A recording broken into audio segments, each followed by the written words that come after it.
ब्रह्मचर्य का पालन करना कोई अपराध नहीं है, बल्कि ये तो एक तपस्या है। फिर गांधी के ब्रह्मचर्य के प्रयोगों को लेकर विवाद क्यों? 7 दशक गुजर जाने के बाद भी आज तक गांधी के ब्रह्मचर्य के प्रयोगों को लेकर एक बहस होती है। उस समय की तरह ही आज का आधुनिक समाज भी गांधी के इन प्रयोगों को नहीं स्वीकार कर पाया है। उस समय की तरह आज के लोग भी ये सवाल उठाते हैं कि 77 साल के गांधी को अगर ये प्रयोग करना ही था तो उन्होंने इसके लिए अपनी 19 साल की नादान पोती को क्यों चुना। ये सारे सवाल इसलिए महत्वपूर्ण हैं क्योंकि ब्रह्मचर्य के प्रयोगों की वजह से उस दौर में गांधी की छवि को जबरदस्त धक्का लगा था और आज भी गांधी के विरोधी इसे मुद्दा बनाते हैं। वैसे तो गांधी ने कई महिलाओं के साथ ब्रह्मचर्य के प्रयोग किए, लेकिन आज हम चर्चा करेंगे सिर्फ मनु की, जो एकदम करीबी रिश्ते में गांधी की पोती लगती थी। गांधी के ब्रह्मचर्य के प्रयोगों में सबसे ज्यादा विवाद मनु को लेकर ही हुआ। मनुबेन गांधी गांधी के भतीजे जयसुखलाल गांधी की बेटी थी, यानी वो गांधी की एक तरह से सगी पोती के समान थी। 1946 के आखिर में जब नोआखली में गांधी दंगे रोकने के लिए गांव-गांव घूम रहे थे तो मनु उनके साथ साय की तरह पूरे समय साथ रहती थी। गांधी दिन में मनु को अपने सहारे की लाठी बनाकर रखते थे तो रात में उनके साथ ब्रह्मचर्य के प्रयोग भी करते थे। इस बात का खुलासा खुद गांधी ने किया था।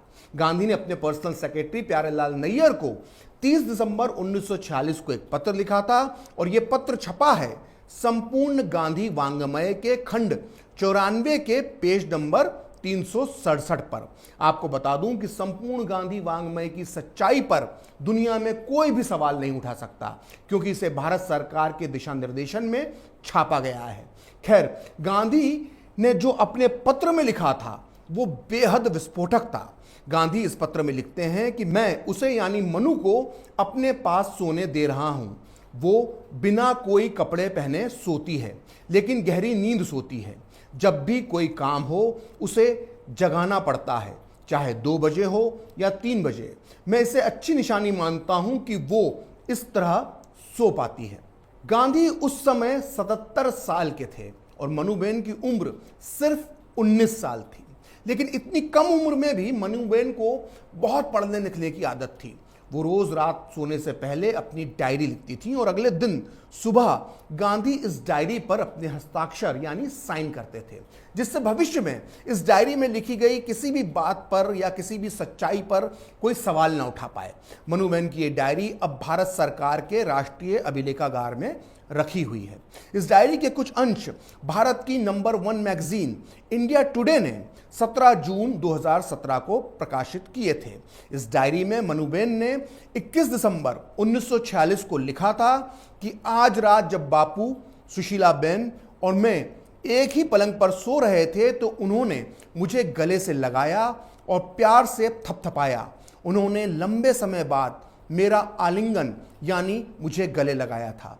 फिर बापू ने अपने साथ सोने के बावजूद यौन इच्छाओं के मामले में मेरे मासूम बने रहने के लिए मेरी तारीफ की। गांधी अपनी पोती के साथ नग्न अवस्था में सोते हैं, इसे लेकर उनकी मंडली में भी गहरी नाराजगी थी। वहीं दूसरी तरफ गांधी की ब्रह्मचर्य की पुरानी साथी ने सुशीला नैयर, आभाबेन और अमतुसलाम की जलन हद से ज्यादा आगे बढ़ चुकी थी। ना जाने ये किसकी साजिश थी कि नोआखली में रात के अंधेरे में गांधी की बंद कुटिया में जो हो रहा था वो धीरे धीरे दुनिया के सामने आने लगा। गांधी और मनु के रिश्तों को लेकर हर तरफ बातें बनाई जाने लगी। मनुबेन ने अपने इस दर्द को 31 जनवरी 1947 को डायरी में दर्ज करते हुए लिखा, ब्रह्मचर्य के प्रयोगों पर विवाद गंभीर रूप लेता जा रहा है।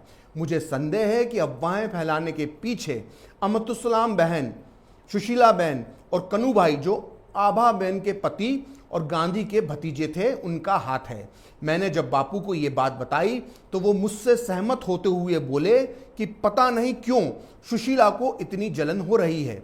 बापू ने मुझसे कहा कि अगर मैं इस प्रयोग में बेदाग निकल आई तो मेरा चरित्र आसमान चूमने लगेगा। बापू का कहना था कि यह उनके ब्रह्मचर्य का यज्ञ है और मैं उसका पवित्र हिस्सा हूं। उन्होंने मुझसे कहा कि अगर सब हमारा साथ छोड़ जाएं तब भी ईश्वर के आशीर्वाद से हम यह प्रयोग सफलतापूर्वक करेंगे और फिर इस महापरीक्षा के बारे में सारी दुनिया को बताएंगे। उधर गांधी के ब्रह्मचर्य के प्रयोग की गूंज नोआखली ही नहीं बल्कि दिल्ली में भी सुनाई दे रही थी। कांग्रेस के बड़े बड़े नेताओं से लेकर खद्दरदारी गांधीवादी भी बेहद परेशान थे। जो बातें गांधी के खिलाफ हों, अक्सर उन बातों पर नेहरू चुप्पी साध लेते थे, लेकिन सरदार पटेल ऐसे नहीं थे। वो सीधी सपाट बात कहने में विश्वास रखते थे। उन्होंने करीब करीब धिक्कारते हुए गांधी को 25 जनवरी 1947 को एक पत्र में लिखा कि आपने हमें जंगल की आग में झोंक दिया है। मुझे समझ में नहीं आ रहा है कि आपने इस ब्रह्मचर्य के प्रयोग को फिर से शुरू करने के बारे में क्यों सोचा।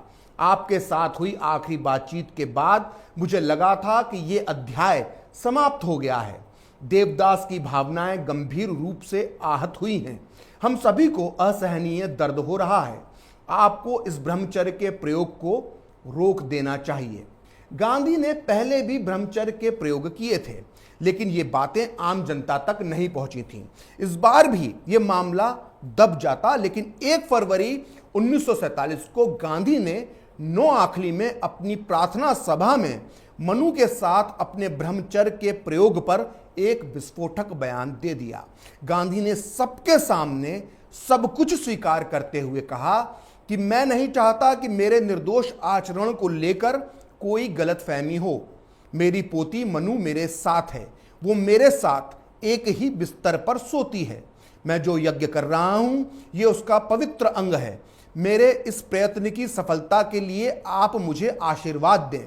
मुझे पता है कि मेरे इस आचरण की मेरे मित्रों ने भी आलोचना की है, लेकिन अपने मित्रों के खातिर भी मैं अपने कर्तव्य से विमुख नहीं हो सकता।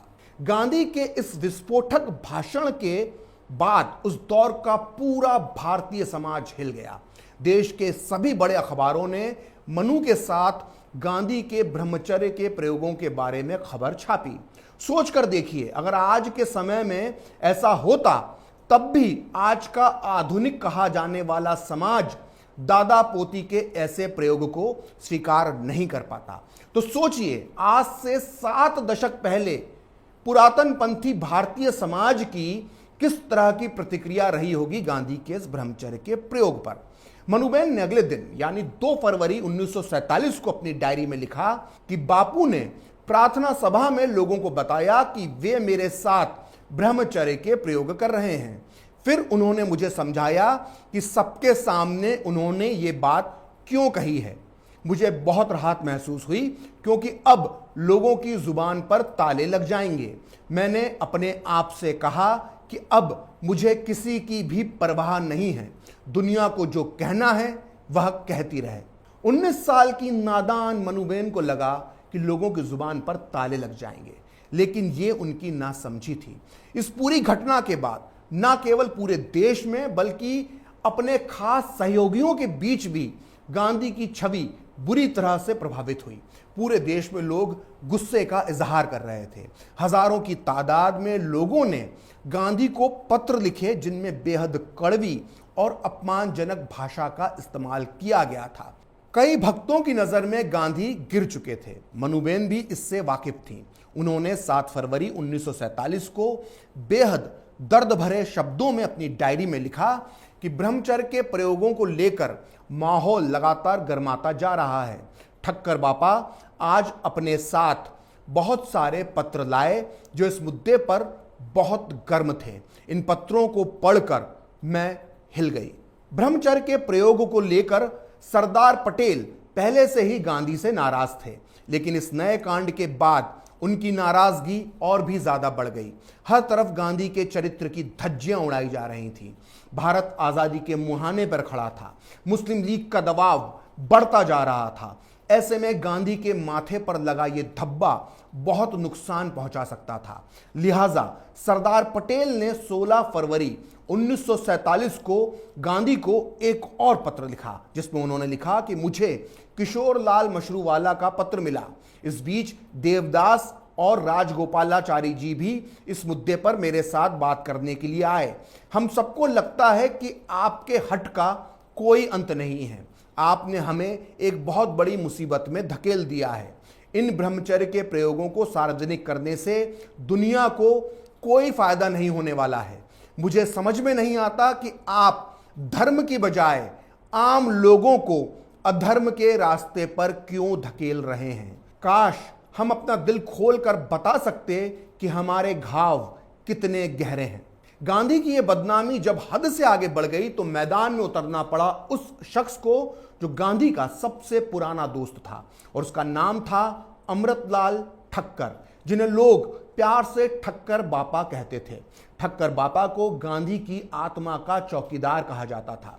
ठक्कर बापा ने इस विवाद पर 25 फरवरी 1947 को गांधी से एक लंबी चर्चा प्रारंभ की। शुरुआत में गांधी टस से मस नहीं हुए। उस रात मनुबेन ने अपनी डायरी में लिखा कि ठक्कर बापा ने बापू से पूछा कि अगर मुस्लिम लीग को इसकी भनक भी लग गई और उसने इस बारे में लांछन लगाए तो क्या होगा।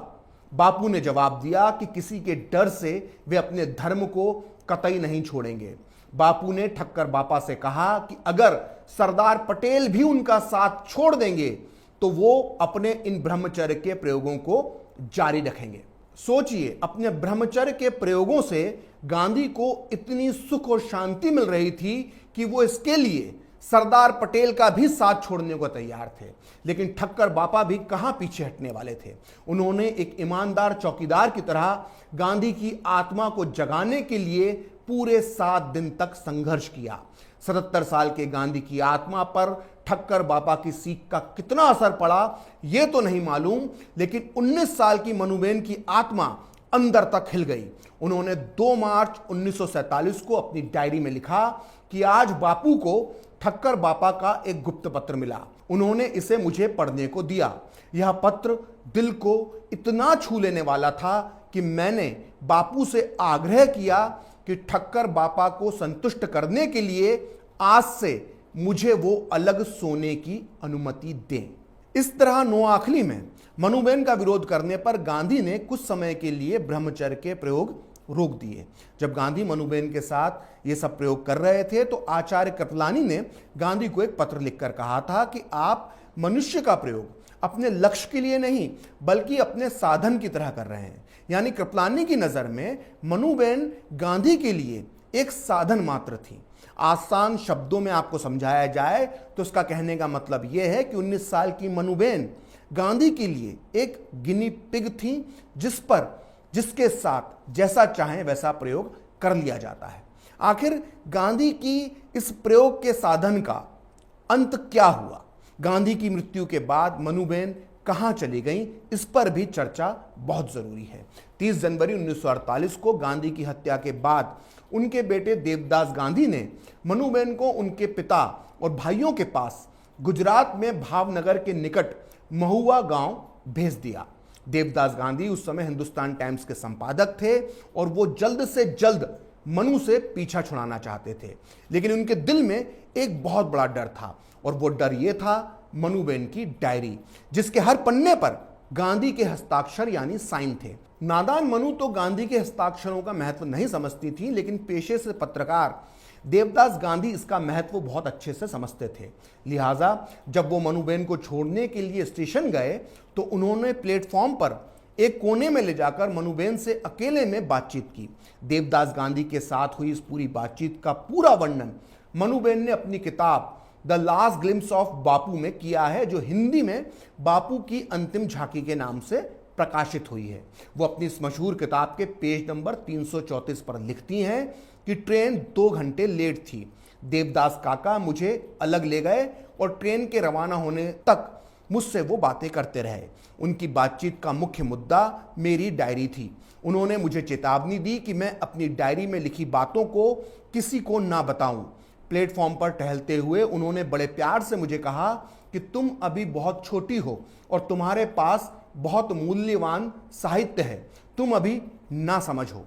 यहां यह बताने की जरूरत नहीं है कि देवदास गांधी के पत्रकार दिमाग में किस बात का डर तैर रहा था। उधर मनुबेन ने खुद को एक छोटे से गांव की छोटी सी दुनिया में समेट लिया।